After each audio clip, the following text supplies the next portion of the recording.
Bonsoir à toutes et bonsoir à tous. J'espère que vous allez bien par la grâce de notre Seigneur Jésus-Christ de Nazareth.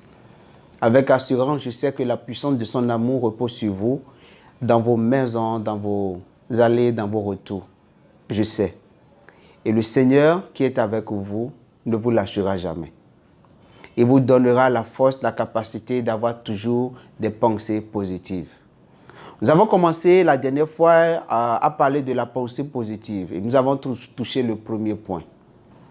Le deuxième point que nous allons toucher aujourd'hui, c'est vous devez enterrer pour toujours votre passé. Je dis bien, vous devez enterrer pour toujours votre passé. Et comme vous le savez déjà, avant toute chose, nous allons définir le thème, le mot-clé du thème. Le mot-clé ici, c'est le passé. Qu'est-ce que le passé? Le passé n'est rien d'autre que ce qui a été, l'ensemble des faits et événements que vous avez vécus avant d'être dans l'instant présent, là où vous êtes, et qui constituent généralement une histoire. Et comme vous le savez bien, le passé aussi est une connaissance, soit en bien ou en mal. Et nous avons dit la dernière fois que nous ne devons pas avoir des pensées négatives. Nous devons seulement avoir des pensées positives. Autrement dit, vous ne devez plus regarder à votre passé, surtout aux choses mauvaises de votre passé. Si vous avez vécu des choses mauvaises dans votre passé, bien-aimés dans le Seigneur, je vous prie, oubliez votre passé. Parce que le passé est une histoire têtue qui cherche à revenir. Le passé cherche encore à revenir dans le présent et agir dans le futur. Donc, si vous laissez votre passé venir dans votre présent afin d'agir dans votre futur, vous serez esclave de votre passé. Votre passé risque de gâcher votre vie. Nous voyons l'apôtre Paul qui nous dit dans le livre de Philippiens 3, du verset 13 au verset 14. Il a dit que lui qui laisse le passé derrière lui, il laisse le passé complètement derrière lui et il avance dans l'objectif, dans le but d'attraper ou bien de poursuivre en fait son but. Il veut poursuivre son but. C'est ça en fait l'objectif de l'apôtre Paul. Il nous le dit, vous pouvez prendre connaissance du texte et lire et bien comprendre ce que l'apôtre Paul est en train de nous dire. Il nous dit, ne gardons pas les yeux dans le passé. Il a persécuté l'Église. Il a essayé de détruire l'Église. Il a fait beaucoup de choses contre les chrétiens. Mais quand il est revenu au Seigneur, il a combattu en fait le passé. Il a combattu le passé, les choses mauvaises du passé. Il a laissé toutes ces choses derrière lui afin d'aller de l'avant. C'est pourquoi on parle beaucoup plus de lui dans le Nouveau Testament.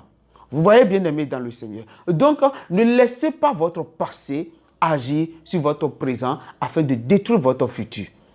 Je vous en prie, bien-aimés dans le Seigneur. Quelle que soit l'erreur, quels que soient les péchés, quel que soit ce que vous avez eu à faire dans le passé, laissez-moi vous dire une vérité. Dieu ne vit pas dans le passé. Dieu ne vit pas dans le passé. Vous avez fait des erreurs dans votre vie. Oui, ça passe. Vous êtes repenti. Ça passe. Dieu est dans l'instant présent. Le temps T. Le temps T. Kairos, maintenant. Dieu est là maintenant. Et il veut comprendre, il veut agir maintenant. Il dit, que veux-tu que je fasse pour toi? Que veux-tu que je fasse pour toi? Il ne parle pas dans le passé, présent, maintenant. Tu veux que je fasse quoi pour toi? Tu dois pouvoir le dire. Compte tenu de tes objectifs du futur. Laisse le passé enterré pour toujours. Pour toujours. Le passé est passé, mort et pour toujours. Regardons un peu la vie de David. Si nous prenons notre Bible dans le livre de 1 Samuel 17, nous allons voir David qui a tué Goliath. Regardez, David a terrassé Goliath. Aujourd'hui, nous parlons de lui. Il a terrassé Goliath. Nous avançons et nous allons dans 2 Samuel 5. Dans 2 Samuel 5, David, qui a terrassé Goliath, a encore avec l'onction qui est sur lui, la grâce qui est sur lui, a combattu du côté des Israélites. Et il a remporté la victoire. Il a fait le combat avec les Israélites. Ils sont allés contre les ennemis de l'Israël. Vous voyez? Mais Après toutes ces choses, après toutes ces gloires, David qui est roi et toutes ces choses, nous pouvons voir dans le livre de 2 Samuel 11, David qui a commis l'adultère avec Bathsheba. Et ce n'est pas fini. Et il a contribué encore au meurtre, à l'assassinat de son mari. Oh, quel péché. Autrement dit, David, est animé de mauvaise foi. David est un adultère. David est un pécheur. Et au-delà de toutes ces choses, David est un meurtrier. Mais quand vous prenez votre Bible dans le livre de Actes 13, verset 22, vous allez constater ce que Dieu dit de David. La Bible dit, Dieu dit, j'ai trouvé David. Il a trouvé David, l'homme selon son cœur. Et le verset ne s'arrête pas là. Le verset ne s'arrête pas là. La Bible dit, le verset dit, il accomplira toutes mes volontés. Toutes les volontés de Dieu. David accomplira ses volontés de Dieu. Ah oui. David accomplira les volontés de Dieu. Pas la volonté de Dieu. Les volontés de Dieu. Vous imaginez?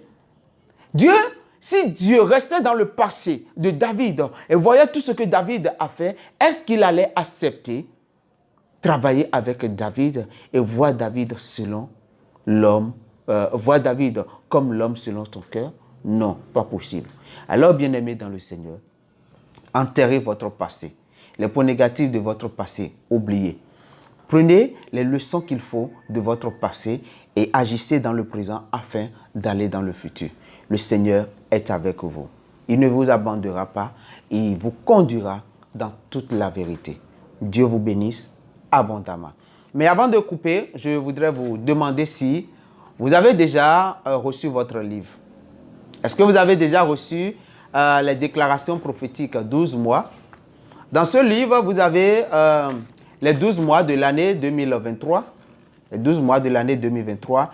C'est un livre de prière. Et au début du mois, vous devez proclamer des paroles prophétiques sur votre mois. Si vous n'avez pas encore votre livre, contactez-nous au plus 229 96 55 66 52. Je dis plus 229 96 55 66 52. Vous aurez votre livre gratuitement. Le Seigneur vous bénisse abondamment. Shalom.